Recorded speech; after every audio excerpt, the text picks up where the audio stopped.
सीमित लोगों में कथा कहनी है, कैसे किया जाए।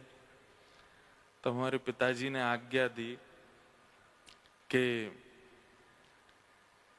दुनिया में हर प्रकार के लोग कथा कराते हैं, धनवान लोग कथा कराते हैं, और ये भी जरूरी नहीं है कि धनवान ही कराते हैं।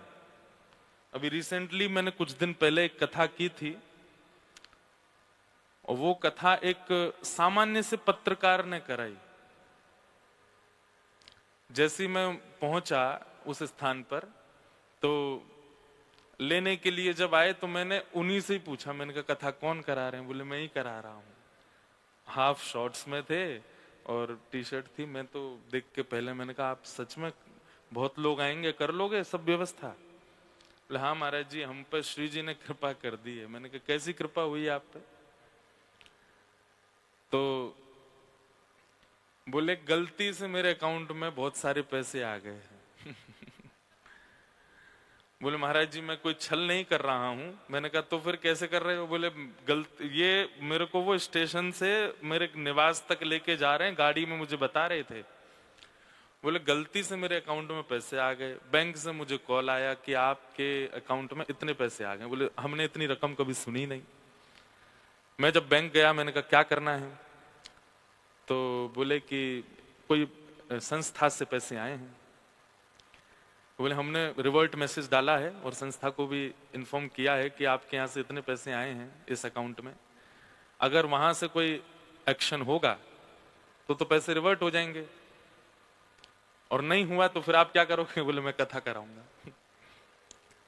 और श्री जी की ऐसी कृपा, वो पैसे संस्था को इन्फॉर्म कर दिया, फिर भी उन्होंने लिए नहीं पैसे। बहुत दिनों तक प्रतीक्षा की, जब नहीं कुछ हुआ तो फिर उन्होंने मन बनाया, बोले अब तो मैं कथा कराऊंगा, और ऐसे नहीं कराऊंगा, पूरे शहर को सुनाऊंगा, बड़ी कथा कराऊंगा। उसका 1 रुपया भी मैं अपने यूज में नहीं लूंगा। मुझे बस ये है कि भंडारा हो, कथा हो, लोग बाग आए, पेट पूजा भी करें और ज्ञान पूजा भी करें, थोड़ा ज्ञान भी लें। मैं तो उसको देख के मैंने, सच में तुम्हारी कथा तो श्री जी ही करा रही है भैया, तुमको पैसा कहां से आया, किसने भेजा, कैसे किया? तो जरूरी नहीं है कि कथा धनवान ही कराते हैं। पर हमारे पिताजी बोले कि धनवान लोग भी कथा कराते हैं, बिजनेसमैन भी कथा कराते हैं, हर प्रकार के लोग कथा कराते हैं, पर भारत के उच्च न्यायालय से कोई कथा करा रहा है तो फिर मना मत करो। आपको उनको हाँ बोलना चाहिए, क्योंकि सबको सुनाने वाला खुद सुनने बैठेगा, ये बहुत बड़ी बात है। इनकी सब सुनते हैं, चाहे वो मिनिस्टर हो, प्राइम मिनिस्टर हो, प्रधानमंत्री हो, राष्ट्रपति हो, चाहे पुलिस वाले हो, कोई भी हो, सबको सुननी पड़ेगी। जो न्याय करना जानते हैं उनको सब सुनता है। भगवान श्री कृष्ण गीता में कहते हैं, अर्जुन विश्व में सबसे कठिन काम क्या है? 2 काम सबसे कठिन है। एक तो स्वयं अध्ययन करना बिना किसी की हेल्प के, ना कोई ट्यूशन ट्यूटर हो, ना टीचर हो, खुद स्वाध्याय सबसे कठिन। और दूसरा, बहुत देर तक मौन रह के किसी और को सुनना, ये बहुत कठिन है, क्योंकि संसार में व्यक्ति सुनाना चाहता है, सुनना नहीं चाहता। तो हमारे पिताजी का ये सूत्र मुझे बहुत अच्छा लगा कि सबको सुनाने वाला सुनने के लिए बैठेगा, मना मत करो। जिनके यहाँ कथा आपने पहले से बोल रखी है रायपुर में, उनको बाद का समय दो। उनका पता है कब का समय मिला है? 2027 में। वो बेचारे बोले महाराज जी बहुत लंबा। मैंने कहा आपके लिए और बढ़िया से करेंगे, और लेकिन अभी ये कथा क्रम हम कर दें। तो बड़ी मेहनत और बड़ी मशक्कत के साथ में यहाँ कथा करने के लिए ये योजना बन पाई है। उसमें भी ये पहली बार हुआ, 9 साल हो गए हमको कथा करते हुए, 2015 से कर रहे हैं। हमारी पूरी टीम अभी ट्रेन में ही है। रांची में कल कथा पूरी हुई, झारखंड में शाम को राजधानी से सब लोगों को आना था। मैं रात में जगन्नाथपुरी गया, दर्शन किए जगन्नाथ भगवान के। आज सुबह भुवनेश्वर से आया हूं।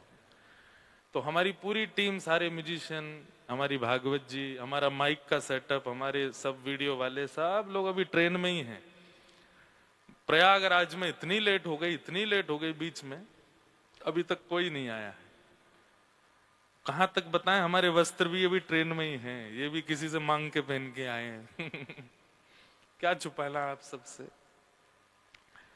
तो निश्चित ही ये कथा इतनी व्यवस्थाएं अपने आप बनती जा रही हैं, तो यहाँ पर भी ये कहा जा सकता है कि आप नहीं, श्री जी ही करवा रही हैं।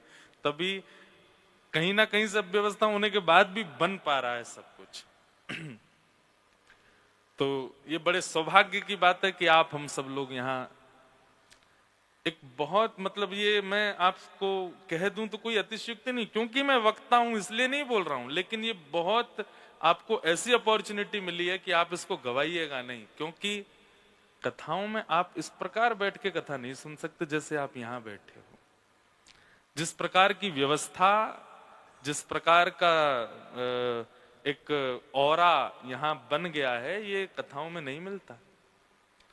और आपको देखना हो तो 1 अगस्त से हम फिर दिल्ली कथा करेंगे, उसमें आके देख लीजिएगा, आप याद करोगे नहीं यार, वो अपॉर्चुनिटी तो सच में हम लोग चुने गए थे उस कथा के लिए। इसलिए बहुत आप लोग इसका लाभ लीजिएगा, क्योंकि 7 दिन में, अच्छा एक और चीज है कि मैं एक भी दिन दिल्ली रुक नहीं रहा हूं इन 7 दिनों में।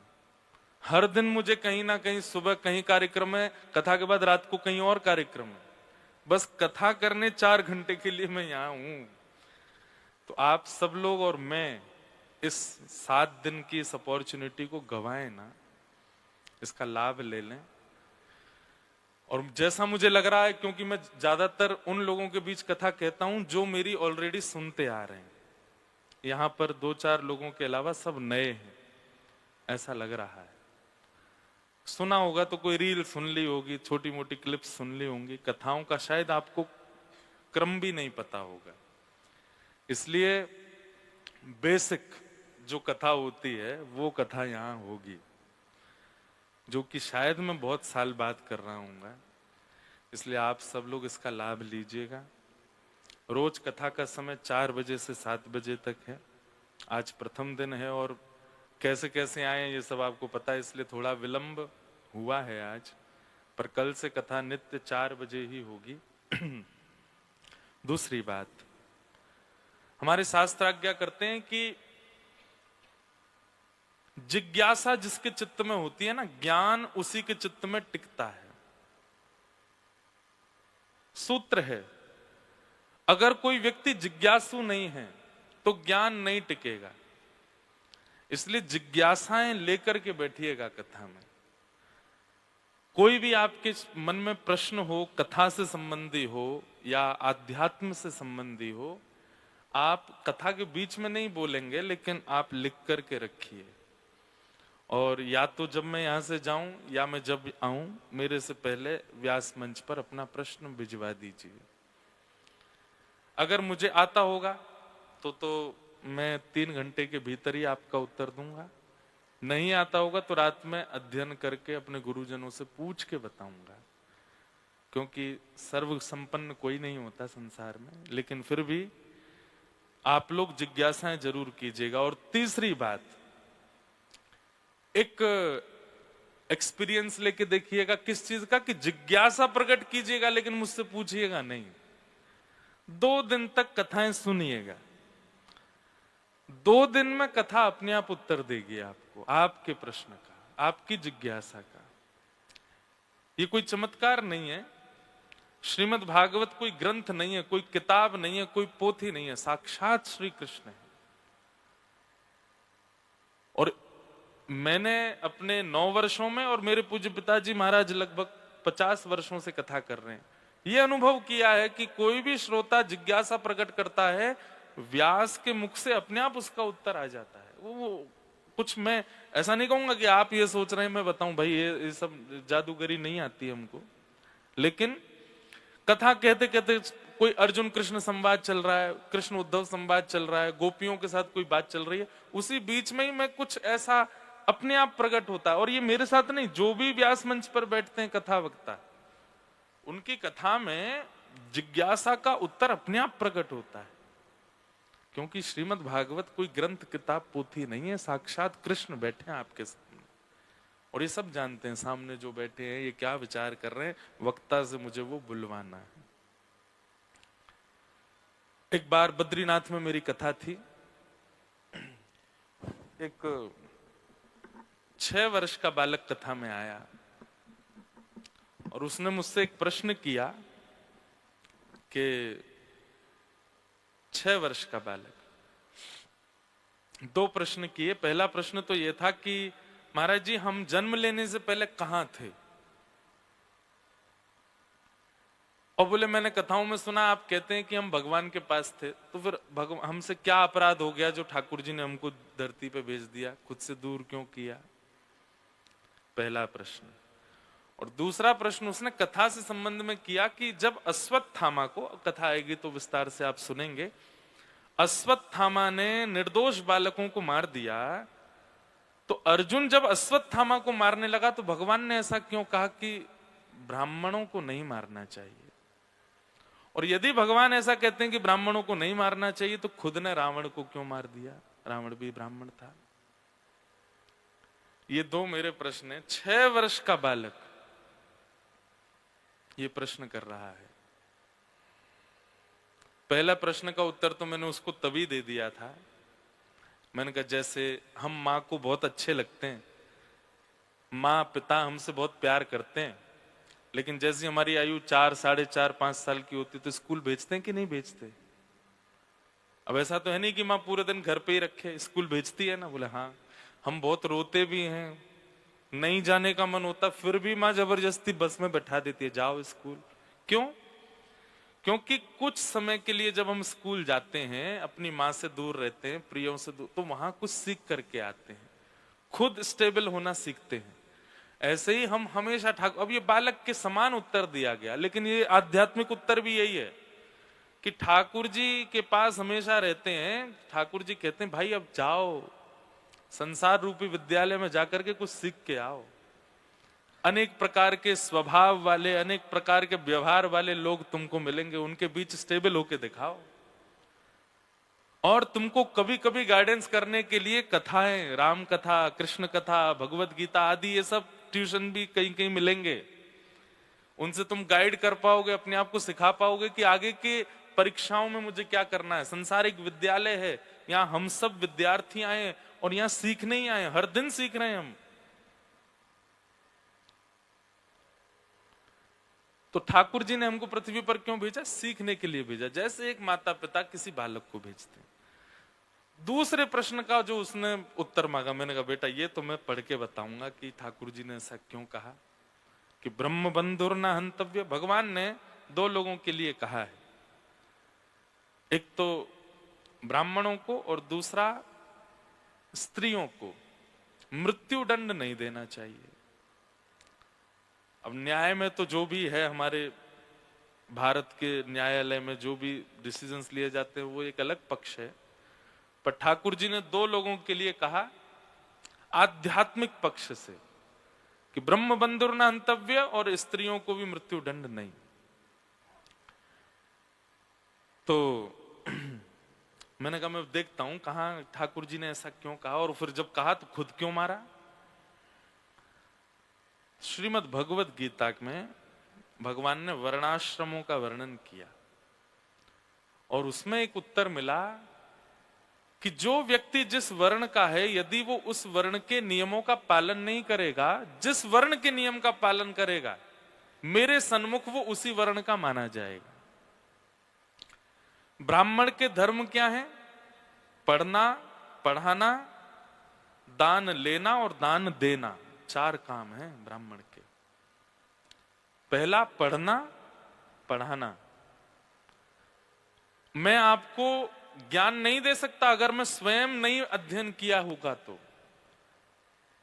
आप लोग मुझे अगर प्रणाम भी करेंगे और कहीं ना कहीं आप लोगों से इतना भी कम मेरे पास नॉलेज है, तो आपका प्रणाम मुझे गिर देगा नीचे, आज नहीं तो कल। तो ब्राह्मण के 4 कर्म, पढ़ना, पढ़ाना, दान देना और दान लेना।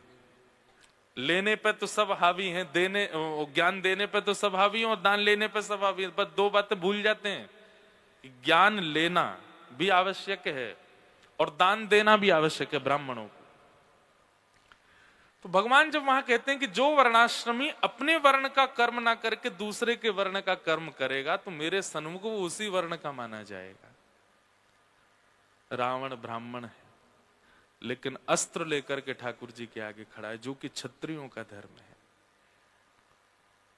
इसलिए मारा गया। ठाकुर जी ने वहां विचार नहीं किया रणभूमि में। ये मैंने उसको उत्तर दिया 3 दिन बाद। 3 दिन तक तो मैं उससे फेस टू फेस शक्ल ही नहीं मिला पा रहा था। मैं लगे छोटा सा बालक, इसको क्या बताऊं मैं। तो ये उत्तर मिला कैसे, प्रश्न किया। अब मैं रोज कभी भागवत जी में देखता हूं, कभी भगवत गीता में देखता हूं, कभी गुरु, अब बद्रीनाथ में नेटवर्क नहीं आते, गुरु जी का फोन नहीं लगता। लेकिन गुरु जी ने कहा था कि भाई जिज्ञासा मन में रखो और भागवत जी के सन्मुख जाओ, भागवत जी अपने आप उत्तर देती है। तो भागवत जी से नहीं मिला, भगवत गीता से मिला, लेकिन मिला भागवत जी की कृपा से। तो इसलिए ये कुछ बातें जो मैंने कही है, जिज्ञासा जरूर रखिएगा और मुझसे पूछिएगा। नहीं पता होगा तो अगले दिन बताऊंगा, और नहीं तो एक प्रैक्टिकल करके देख लीजिएगा। कुछ सोच करके बैठिए, बस 2 दिन कथा सुनिए, आपका उत्तर मिलेगा, अपने आप व्यास के मुख से प्रकट होगा।